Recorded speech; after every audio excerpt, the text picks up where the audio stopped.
یہاں پر آپ کی خدمت میں عزیزو کچھ زنجیر زنی کے متعلق کچھ عرض کریں. دیکھیں سینہ زنی، زنجیر زنی، اس کے متعلق روایات عرض کریں. میں نے آپ کی خدمت میں بالاجمال سابقاً عرض کیا تھا. کئی لوگوں نے پوچھا ہے کہ زنجیر زنی، قمہ زنی، بدن سے خون نکالنا، زخمی ہو جانا مصیبت میں، یہ کیا جائز ہے؟ یہ جائز نہیں ہے یہ. اور آپ تو سنتے ہیں بہت سارے مولوی کہتے ہیں، ان میں شیعہ بھی ہیں، کہ یہ بدعت ہے. تو عزیزو یہ سب جہل پہ مبنی باتیں ہیں. جو لوگ کہتے ہیں کہ یہ بدعت ہے، بہت ساری چیزیں ہیں جن کے لیے اس کے لیے خاص حدیث ہمارے پاس نہیں ہے. خاص حدیث ہمارے پاس نہیں ہے، لیکن وہ عمومات میں شامل ہیں. عام احادیث ہیں، ان کو اپنے دائرے میں لے لیتی ہیں. ٹھیک ہے نا؟ بہت ساری ایسی باتیں ہیں. مثلا ہم انٹرنیٹ پہ آپ کے لیے تقریر کرتے ہیں. انٹرنیٹ پہ یہ کوئی حدیث ہے کہ بھائی انٹرنیٹ پہ آپ تقریر کر سکتے ہیں؟ یا آپ مثلا جلوس نکالتے ہیں، یہ کوئی حدیث ہے کہ آپ جلوس نکالیں؟ اس جلوس نکالنے کی کوئی حدیث ہے؟ جلوس نکالنے کی کوئی حدیث نہیں ہے. ٹھیک ہے؟ یا مثلا بہت سارے کام کرتے ہیں آپ جس کی حدیث نہیں ہے، لیکن وہ عمومات میں شامل ہے.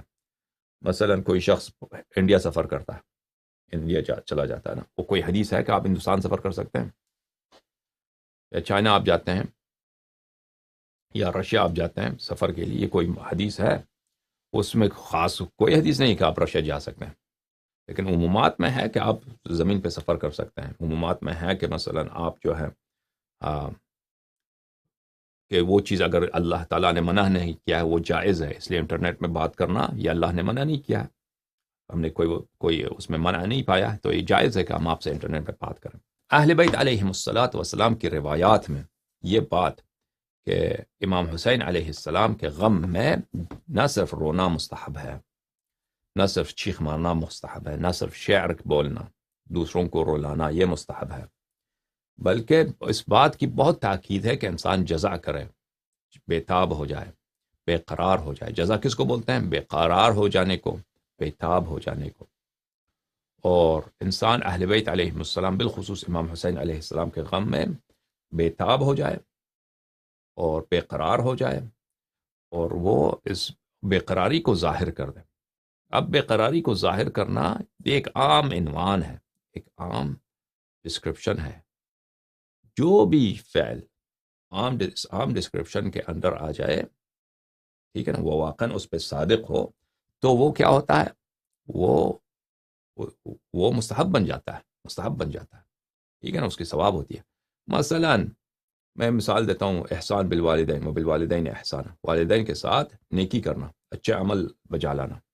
اب کوئی حدیث تو نہیں ہے کہ آپ والدین کے لیے مثلا کھانا پکائیں، کوئی حدیث ہے؟ میرے ذہن میں تو نہیں آتا. لیکن اگر آپ کے والدین کو فرض کریں کڑھائی پسند ہے، تو آپ والد صاحب کے لیے کڑھائی بنائیں. ٹھیک ہے نا، آپ بازار سے گوشت لے کے آتے ہیں کہ آج میں اپنے ہاتھوں سے والد صاحب کے لیے کڑھائی بناتا ہوں. والد صاحب کو گرم روٹی پسند ہے، ٹھیک ہے نا، آپ والد صاحب کے لیے گرم روٹی بنا دیں، اس میں بڑا ثواب ہے. اب کوئی حدیث ہے کہ رسول اللہ صلی اللہ علیہ وسلم نے والد کے لیے روٹی بنایا؟ یہ تو کوئی نہیں ہے. ٹھیک ہے نا، عمریہ تو کہتے ہیں کہ ان کے والد تو نستجیر باللہ مسلمان ہی نہیں تھے. لیکن یہ مستحب ہے، اس کا ثواب ہے. ٹھیک ہے، والد صاحب کو سفید رنگ کے کپڑے پسند ہیں، آپ سفید رنگ کے کپڑے ان کے لیے خرید لیں.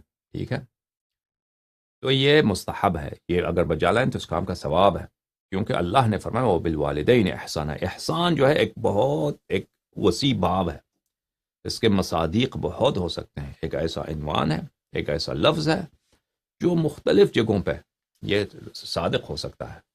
ٹھیک ہے نا، اگر والد صاحب کو سفید کپڑے پسند نہیں ہے، سفید کپڑے سے اس کو چڑ ہے، آپ اس کے لیے سفید کپڑے خرید لیں، تو یہ احسان نہیں ہے. ٹھیک ہے نا، لیکن اگر اس کو پسند ہے، اس سے خوش ہو جاتا ہے، سفید کپڑے پر خرید لے کے جائیں بھائی، یہ سفید کپڑے میں نے آپ کے لیے لیے ہیں، وہ خوش ہو جاتے ہیں. ٹھیک ہے، یہ اس کے بڑا ثواب ہے. والد صاحب کو حج پہ لے کے جائیں، یہ ثواب ہے. والد صاحب کے لیے نئی گاڑی خرید لیں، یہ ثواب ہے. والدہ کے لیے آپ کیا کچھ بھی کوئی بھی اچھی کام کریں نا، اس کی مثالیں تو آپ مجھ سے بہتر دے سکتے ہیں، تو اس کا ثواب ہے. اسی طرح جزع اور بے قراری کرنا یہ اہل بیت علیہم الصلاۃ والسلام کے لیے یہ بہت ساری روایات میں ہے، اور میں وہ روایت آپ کو دکھاؤں گا ابھی. معاف کیجیے گا، یہ کتاب کامل الزیارات چاپ ہے نشر الفقہا. یہاں پہ ملاحظہ فرمائیے صفحہ نمبر 325 میں یہ حدیث ہے امام باقر علیہ السلام سے قال من زار الحسین علیہ السلام یوم عاشوراء حتى يظل عنده باقیا لقی اللہ عز وجل یوم القیامہ بثواب الفی حجۃ و الفی الف عمرہ الفی الف حجہ. جو شخص امام حسین علیہ السلام کی زیارت کرے روز عاشور اور وہاں پہ رک جائے، امام حسین علیہ السلام کے پاس زیارت کرے قبر شریف کی، حرم مطہر کی، اور وہاں پہ رک جائے تو اس کا کیا ثواب ہے؟ اور وہاں پہ گریہ کرے، وہاں پہ قبر کی زیارت کرے اور قبر شریف کے وہاں پہ گریہ کرتا رہے، وہ روز قیامت اس کو اللہ تعالیٰ 2 ملین حج کا اور الفی الف عمرہ اور 2 ملین عمرہ کا، 2 ملین حج 2 ملین عمرہ، و الفی الف غزوہ اور 2 ملین جہاد کا، 2 ملین جہاد کا اللہ تعالیٰ ثواب دے گا اس کو، ٹھیک ہے نا. وثواب کل حجۃ وعمرۃ وغزوۃ، اور ہر حج کی، نہ ہر ملین کی یا ہر 2 ملین کی، ہر ایک حج کی اور ہر ایک عمرہ کی اور ہر ایک جو اللہ آپ کا بھلا کرے جہاد ہے، اس کو ایسا ثواب ہے کہ ثواب من حج واعتمر وغزا مع رسول اللہ صلی اللہ علیہ وآلہ وسلم ومع الائمة الراشدین علیہم السلام. اس شخص کی ثواب ہے جس نے رسول پاک صلی اللہ علیہ وآلہ وسلم، امیر المؤمنین علیہ السلام، امام حسن علیہ السلام، امام حسین علیہ السلام اور 12 اماموں کے ساتھ سلام اللہ علیہ کے ساتھ اس نے حج بجا لایا ہے، عمرہ بجا لایا ہے اور جہاد کیا، ٹھیک ہے نا. ہر حج، ہر عمرہ اور ہر جہاد کی ثواب یہ اس شخص کے لیے ہے جو کربلا میں مشرف ہو. یہ سعادت اس کو حاصل ہے کہ کربلا میں ہے، قبر شریف کے پاس، وہاں پہ روتا ہے، روز عاشور زیارت کرتا ہے اور روتا ہے. 2 ملین حج، 2 ملین عمرہ اور 2 ملین کیا ہے؟ 2 ملین جہاد، اور ہر حج ہر عمرے کی ثواب عرض کیا میں نے. قال جعلت فداك فما لمن كان في بعد البلاد وأقاصيها ولم يمكنه المصير إليه في ذلك اليوم. میں نے عرض کیا میرے ماں باپ آپ پہ فدا، جب کوئی شخص دور، بہت دور ہو، آپ امریکہ میں ہیں، ہندوستان، پاکستان میں، افغانستان میں دور ہیں، اور آپ جو ہیں نہیں جا سکتے، قریب نہیں جا سکتے، وہاں پہ آپ کو ممکن نہیں ہے کہ آپ کربلا پہ مشرف ہوں روز عاشور. اس کے لیے کیا ثواب ہے؟ اس کے لیے وہ کیا کرے؟ تو امام باقر علوم النبیین علیہ السلام نے فرمایا اذا كان ذلك اليوم برز الى الصحراء او صعد سطحا مرتفعا في داره. فرمایا کہ اگر ایسا شخص ہے تو وہ اس کو نکلنا چاہیے صحرا میں، یا اپنے گھر کے اوپر والی چھت پر، گھر کے چھت پہ ادھر چلا جائے. وأومى إليه بالسلام واجتهد على قاتله بالدعاء، اور دور سے اشارہ کرے، سلام کرے امام حسین علیہ السلام کو، اور بہت لعنت کرے ان کے قاتلوں پر، بد دعائیں دیں قاتلین امام حسین علیہ السلام کو. وصلى بعده ركعتين، اور اس کے بعد 2 رکعت نماز پڑھے. يفعل ذلك في صدر النهار قبل الزوال، وہ جب سورج بالکل اوپر آ جائے، زوال سے پہلے، نماز ظہر سے پہلے یہ فعل انجام دے، ٹھیک ہے نا. ثم ليندب الحسین علیہ السلام، پھر کیا کرے؟ پھر وہ جا آ کے نوحہ خوانی کرے، گریہ کرے. ندبہ بولتے ہیں بہت درد سے گریہ کرنا، اس کو بولتے ہیں ندبہ. ماتم کرے، گریہ کرے امام حسین علیہ السلام کی مصیبت پر. وَيَبْكِيهِ، اور خوب آنسو بہائے. وَيَأْمُرَ مَنْ فِي دَارِهِ بِالْبُكَاءِ عَلَيْهِ، اور ان کے گھر میں جو لوگ ہیں، اہل خانہ ہیں، بچے ہیں، بیوی ہے، بہن ہے، سب کو بلائے. وہ کہہ دے کہ گریہ کرو، سب خوب گریہ کرو امام حسین علیہ السلام پر. پرانے زمانے میں تو شیعوں کے مجالس نہیں ہوتے تھے نا، ہر ایک کو چپکے سے اپنے گھر میں کرنا پڑتا تھا. شیعہ تو ایک سیکرٹ جیسا مذہب ہے، مخفیہ مذہب ہے، اس طرح ہوتا تھا. اپنے گھر میں اس طرح کرے. وَيُقِيمَ فِي دَارِهِ مُصِيبَتَهُ بِإِظْهَارِ الْجَزَاءِ عَلَيْهِ، اور اپنے گھر میں کیا کرے؟ اپنے گھر میں امام حسین علیہ الصلاۃ والسلام کی مصیبت کو اپنے گھر میں اس کا مجلس عزا اقامہ کرے. کس طرح؟ اظہار جزا، اظہار الجزا علیہ. اور امام حسین علیہ الصلاۃ والسلام کی مصیبت پر بے قراری کا، اپنے بے قراری کو ظاہر کرے. اب یہ بے قراری کو ظاہر کرنا عزیزوں، غم میں بے قراری، غم میں انسان بے قرار ہوتا ہے. جب جیسے میں نے مسمع کردین کا آپ کو بتایا، مسمع کردین کس طرح وہ بے قرار ہوتا تو وہ کھانا پینا چھوڑ دیتا. صحابی تھا امام صادق علیہ السلام کا، امام حسین علیہ السلام کی شہادت کے ایام میں کھانا پینا چھوڑ دیتا تھا. سب لوگوں کو پتہ چل جاتا تھا کہ یہ اتنا مصیبت زدہ ہے کہ اس نے اس بے قراری میں، اس غم میں، اس مصیبت میں نہ کھاتا ہے نہ پیتا ہے. یہ ایک طرح کا ہے، ہر ایک مختلف ہوتا ہے، لیکن ایک بہت جو طبیعی طریقہ ہے، فطری ہے، کہ انسان پہ مصیبت آ جائے تو وہ کیا کرتا ہے؟ چہرے پہ تماچا مارتا ہے، سر پہ سر کو بھی کرتا ہے. وہ اگر کوئی مثلا کوئی مٹکا ہاتھ میں آ جائے، مٹکا سر پہ مارتا ہے، ٹھیک ہے نا. آپ نے اگر دیکھا ہو کوئی عورت ہے، اس کا بچہ مر جاتا ہے، تو وہ کس طرح اظہار مصیبت کرتی ہے، اظہار جزا کرتی ہے، کس طرح بے قرار ہوتی ہے. جب عراق میں دھماکے ہوتے تھے 2005، 2006، 2007، 2008 میں، تو بہت دفعہ ہم دیکھتے تھے وہاں پر خواتین جو مصیبت کر رہی ہوتے ہیں. کسی کی جوان بیٹا مر گیا ہے کسی انفجار میں، کسی دھماکے میں، وہ کس طرح بیچارے اپنے آپ کو مارتی ہیں، کس طرح اپنے آپ کو. وہ کسی کا جوان بیٹا دنیا سے گیا نا، مثلا وہاں پہ سوسائڈ بامبنگ ہوا ہے، کوئی ماں ہے تو اس کا جوان بیٹا، وہ بیچارہ جب خبر سنتی ہیں کہ بیٹے یا بیٹے کا لاش گھر پہ آیا تو توبہ توبہ، اللہ نہ دکھائے. چہرے پہ خراش کرو، بس یعنی وہ ہر طرح سے وہ اس طرح تڑپتی ہے جیسے اس کی دم نکل رہے ہیں. انسان کا جب دم نکلتا ہے، مرتا ہے اسی طرح، ہر لمحہ اس کا اتنا غم ہے اس کے سینے پر، تو وہ اپنی جزا کا اظہار کرتا ہے. تو ایک طبیعی طریقہ، فطری طریقہ جو سب لوگ جانتے ہیں. کرسچن بھی اس کو سمجھتا ہے، یہودی بھی سمجھتا ہے، جو لا دین لا مذہب ملحد ہے وہ بھی سمجھتا ہے، مسلمان بھی سمجھتا ہے، ٹھیک ہے نا. ہندو بھی سمجھتا ہے کہ ایک شخص پہ مصیبت بہت اگر بھاری آ جائے تو وہ کیا کرتا ہے، تو وہ سر پہ بھی مارتا ہے، چہرے پہ بھی مارتا ہے، اور اگر کوئی چیز اس کو ہاتھ لگے، اس کو اپنے سر پہ مارے، خون نکل جائے، یہ کر لیتا ہے انسان. یہ جزا ہوتا ہے، یہ بے قراری ہوتا ہے. تو اس بے قراری کو ظاہر کرنا، امام علیہ السلام نے فرمایا کہ جو شخص کربلا نہ جا سکے وہ اپنے گھر میں اپنے بے قراری کو ظاہر کرے. وَيَتَلَاقَوْنَ بِالْبُكَاءِ بَعْضُهُمْ بَعْضًا، ایک دوسرے سے ملاقات ہو تو گریہ کرتے ہو، ملاقات عزا کی حالت میں ایک دوسرے سے ملو.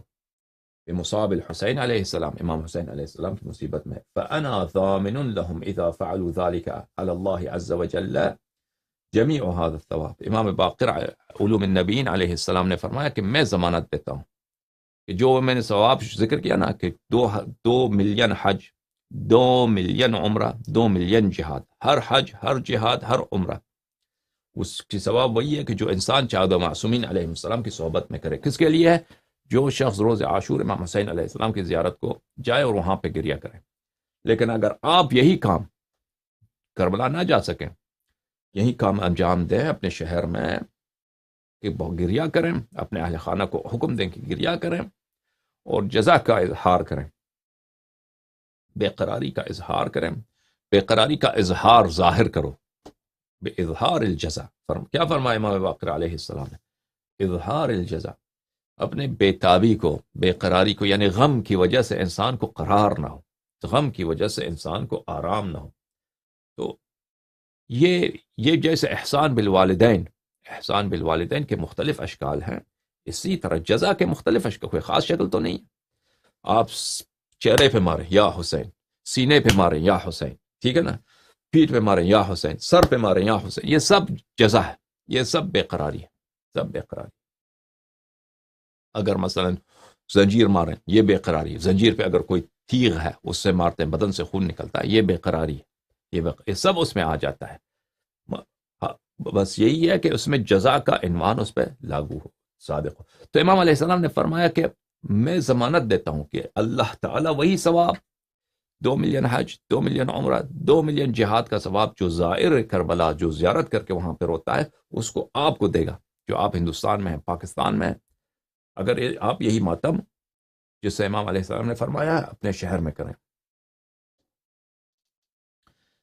تو راوی کہتا ہے کہ جعلت فداک، میں آپ پہ قربان ہو جاؤں، میں آپ پہ فدا ہو جاؤں. وانت الضامن لهم اذا فعلوا ذلك والزعيم به، کہ آپ ضمانت دیتے ہیں، واقعا آپ اس بات کے زعیم ہیں، آپ اس بات کے سربراہ ہیں، آپ ضمانت دیتے ہیں کہ اگر ہم اپنے شہر میں اپنے گاؤں میں یہ کریں تو یہ ثواب ہمیں ملے گا. امام باقر علوم النبی علیہ السلام نے فرمایا انا الضامن لهم ذلك والزعيم لمن فعل ذلك. امام علیہ السلام نے فرمایا جی ہاں، میں اس کا ضمانت دیتا ہوں اور میں اس کے گارنٹی دیتا ہوں کہ میں اللہ تعالیٰ سے یہی ثواب میں خود لے کے آپ کو دے دوں گا کہ آپ نے اگر یہ فعل انجام دیا. ٹھیک ہے نا عزیزو. اور اس کی روایت، جزا کی روایت تو بہت زیادہ ہے، جزا کی روایت، بیتابی کی روایت بہت زیادہ. ٹھیک ہے نا. تو اب یہ جیسے کہ ہم نے عرض کیا کہ احسان بالوالدین ایک ایسا عنوان ہے، ایک ایسا لفظ ہے، ایک ایسا مفہوم ہے، اس کے مصادیق بہت سارے ہو سکتے ہیں، بہت سارے ہو سکتے ہیں. آپ نے اپنے والد کے لیے چائے بنا دیا، احسان بالوالدین. والد کے لیے کھانا بنایا، احسان بالوالدین. والد کو آپ سیر کے لیے لے گئے، احسان بالوالدین. والد کو زیارت کے لیے لے گئے، احسان بالوالدین. والد کے لیے کپڑے خریدے، احسان بالوالدین. والد کے گھر کو جھاڑو لگا دیا، احسان بالوالدین. ٹھیک ہے نا. یہ سب احسان بالوالدین ہے، اس کے ثواب کا کوئی اندازہ نہیں. اسی طرح جزا کرنا، بے تاب ہو جانا. امام حسین علیہ السلام کے غم میں کوئی نوحہ خان نوحہ پڑھ رہا ہے، آپ وہاں نوحہ پڑھتے پڑھتے آپ سینے پہ مارتے ہیں، شیعہ مثلا سب سینے پہ مارتے ہیں، یہ جزا کا اظہار ہے. چہرے پہ مارتے ہیں، جزا کا اظہار ہے. سر پہ مارتے ہیں، جزا کا اظہار ہے. ٹھیک ہے نا. پشت پہ زنجیر مارو، جزا کا اظہار ہے. اگر یعنی خون نکالو، جزا بے تابی کا اظہار ہے. بس شرط یہ ہے کہ ایسا فعل نہ ہو کہ وہ خود حرام ہو. کوئی شخص مثلا وہ کہتے کہ میں اپنے آپ خودکشی کرتا ہوں، مجھے اتنی بے تابی ہے کہ یہ خودکشی حرام ہے، خودکشی حرام ہے. یا میں بے تابی میں کوئی غلط کام، میں اتنا بے تاب ہو گیا ہوں کہ میں اب نماز چھوڑ دیتا ہوں. یہ کوئی بے تابی نہیں ہے کہ بے تاب ہو کر آپ بے قرار ہو کر غم میں آپ نماز چھوڑ دیں. نہیں، یہ فعل حرام نہ ہو. جیسے کہ والد صاحب اگر آپ کے مثلا خدا نخواستہ ان کو شراب پسند ہے، ٹھیک ہے نا، احسان بالوالدین کا یہ مطلب تو نہیں ہے کہ آپ والد کے لیے شراب کی بوتلیں خریدیں، یہ تو حرام ہے. ٹھیک ہے نا. تو کوئی فعل فی نفسی ہی حرام نہ ہو، حرام نہ ہو، اور وہ عرف اگر دیکھ لے تو وہ واقعاً بے تابی ہے. ٹھیک ہے نا. وہ کرسچن بھی دیکھ لے، مسلمان بھی دیکھ لے، کہے گا یہ غم سے بے تاب ہو کر یہ کر رہا ہے. مثلا وہ عورت جس کا بیٹا شہید ہو گیا ہے، فرض کریں نواسب نے بم رکھا ہے، خودکش حملہ کیا، بیٹا شہید ہو گیا عورت کا. تو عورت کس طرح، وہ صرف روتی تو نہیں ہے نا، عورتیں روتی ہیں، وہ بیچارہ ان کا کلیجہ پھٹ جاتا ہے، وہ اس طرح روتی ہیں، سر پہ مارو، چیخ مارو، زمین پہ گرتی ہیں. ٹھیک ہے نا. دل کی گہرائیوں سے چیختی ہیں اور چہرے پہ مارتی ہیں. یہ سب کوئی دیکھتا ہے، کرسچن، مسلمان، کافر، جو بھی طبقہ، وہ سمجھتا ہے کہ یہ درد سے بے قرار ہے، غم سے بے قرار ہے. ٹھیک ہے نا. اسی طرح آپ امام حسین علیہ السلام کے غم میں اظہار جزا کر دیں، کہ بے تاب ہو جائیں اور اظہار بے تابی کریں. اگر یہ فردی طور پہ انسان کرتا ہے، خود کمرے میں بیٹھ کرنا یا گوشے میں بیٹھ کر، یہ بھی مستحب ہے، یہ بھی درست ہے کہ آپ مثلا اکیلے بیٹھ کر سینہ زنی کر دیں، زنجیر زنی کر دیں، یا آپ دوستوں کے ساتھ، شیعہ بھائیوں کے ساتھ مل کر شہر میں، محلے میں، گاؤں میں، وہاں پہ آپ دستہ اعضاء جو نکلتا ہے اس میں آپ زنجیر زنی کر دیں. یہ سب اس میں آ جاتا ہے.